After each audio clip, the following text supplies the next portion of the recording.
Welcome to the second part of this series where we will talk about banks, gold and property.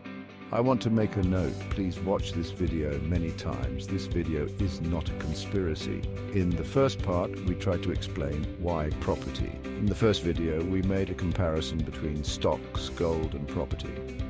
In this second one, we will talk about banks, properties and gold. We will try to explain how the system works and, of course, why property. To recap, the primary reason for investing in property is leverage. Essentially, leverage allows you to magnify your returns by using borrowed funds. For example, if you purchase a property worth £100,000 with a 25% down payment, the bank finances the remaining 75%. Thus, with £100,000, you could potentially purchase 4 properties, significantly increasing your potential profits compared to buying just one property outright. Why do we want to use this kind of leverage? Because we are living in a debt system. Use nothing to buy something. We will take a look now at the national bank system. Every country uses the same system. Do you understand? Is that clear? We are living in a debt system. It means that there is no money in the banks. Banks create money from thin air, from nothing, all right? But how is this possible? We live in a country that created its own money or currency. In the UK, it is the pound. In the USA, it is the dollar. Any country has its own currency. Paper currency is owned by the government or called the central bank.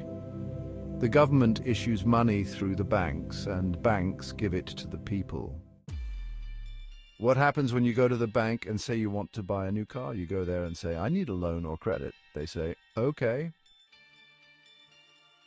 What do? They issue permissionally notes, just the note that you sign and that you are obligated to pay back to the bank, and the bank issues the money that banks don't have. So how does it happen? They don't issue the money. They just make transactions from the National Bank of England account to, let's say, Barclays account. It's only digits, no currency, but we count it as money, and that is how our economy is working.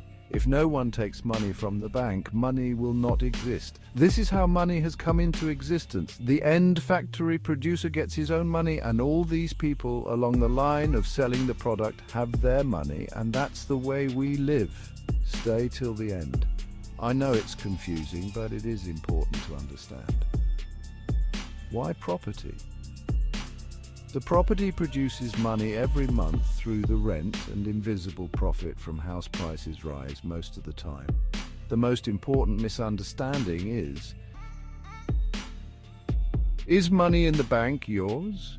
When you put your money in the bank, you give a loan to the bank. It is not a deposit, it's their money. You give it as a credit? Yes, it is a 100% true. And if you don't understand these things, you will keep your money there and you will think that you have them. Why do we talk about all this? Because everybody says, no, this couldn't happen in this country. It's impossible to happen here. You know, we are in Europe. It's not possible, but Russia invades Ukraine. It's not possible, but people are dying. The same is true with the banks. They fail every day in the world. And what happens when banks fail? The government says that we are protected for £85,000. Then you think, oh, my money is safe. If something happens, the government will pay me my money back.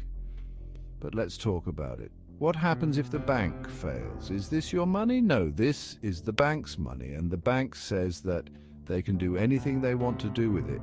Is it possible to happen in my country? We are in Europe. Let's talk about Cyprus, Europe. Cyprus banks promised a lot of interest, around 10%, a lot of money, and people from Europe put their money in the bank. As I said, if the bank fails, my money has protection.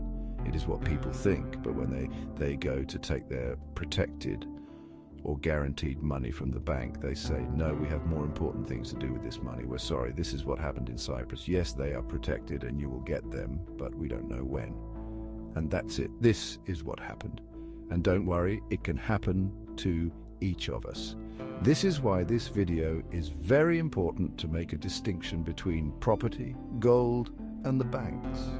People from all over the world still waiting to collect their money from Cyprus. Money in the bank is not your money. Why should you invest in property? The first, as we said, is leverage, and the second is the cash flow. But why gold? Gold is outside the bank. You keep your money where you want, but not in the bank. Private safe deposit box, but the money that you want to make business with, you put them in property. This should be very clear. The role of gold. Gold serves as a safe haven outside the banking system. First, security. Unlike bank deposits, which can be subject to bank failures, gold can be stored privately. Second, stability. Gold retains value and is less volatile compared to other investments. And third, there's no counterparty in gold. That means that no one produces this thing called gold. When you buy it, it is yours in your hand and no one has authority over it. It is yours. Importance of real estate and property. Real estate is a preferred investment for several reasons. First, leverage. As mentioned, you can use a fraction of your money, while the bank covers the rest. Second, cash flow. Properties generate rental income. And third, appreciation of property values tend to increase over time. In this video, we've highlighted the risks of keeping money in banks and the advantages of investing in property and gold. Understanding these concepts will help you make informed investment decisions and safeguard your wealth. Thank you for watching, and stay tuned for more insights in the next part of our series.